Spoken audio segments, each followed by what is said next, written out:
ইলিশ মাছ দিয়ে সর্ষে পোস্ত খেতে খেতে আমরা ভাবি একচেটিয়া সর্ষে পোস্তের উপর অধিকার হয়তো ইলিশ মাছেরই, কিন্তু সেটা একদমই নয়। আরও অন্যান্য মাছ দিয়েও কিন্তু সর্ষে পোস্ত দুর্দান্ত খেতে লাগে। আজকে আমি করব কাতলা মাছের সর্ষে পোস্ত। রুই মাছেরও খাওয়া যেতে পারে, কিন্তু কাতলা মাছ ছিল তাই আজকে আমি কাতলা মাছেরই সর্ষে পোস্ত করব। কিন্তু এটাও কিন্তু ইলিশ মাছের সর্ষে পোস্তর থেকে কোনো অংশে কম লাগেনি। তোমরা একদিন করে খেয়ে দেখতে পারো, আশা করি তোমাদের ভালো লাগবে। তো তার জন্য প্রথমে কাতলা মাছটাকে ভালো করে ভেজে নিয়েছি আর সর্ষে পোস্ত আর লঙ্কা দিয়ে একটা পেস্ট বানিয়ে নিয়েছি। তারপর কালো জিরে ফোড়নে দিয়ে ওই সর্ষে পোস্ত বাটাটা দিয়ে জল দিয়ে দিয়েছি পরিমাণ মতো। তারপর লবণ আর হলুদও দিয়ে দিয়েছি।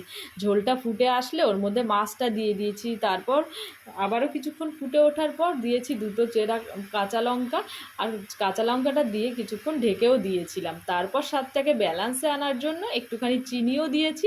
আর নামানোর একটু আগে ওর মধ্যে একটু সর্ষের তেল দিলে নামিয়ে নিলেই রেডি সর্ষে পোস্ত, কাতলা মাছের সর্ষে পোস্ত। তো আমার কাতলা মাছের সর্ষে পোস্তর টেস্ট তো দারুণ হয়েছিল। তোমাদের কেমন লাগলো অবশ্যই কমেন্টে জানাও, আর ভালো লাগলে চ্যানেলটাকে সাবস্ক্রাইব করো, লাইক করো।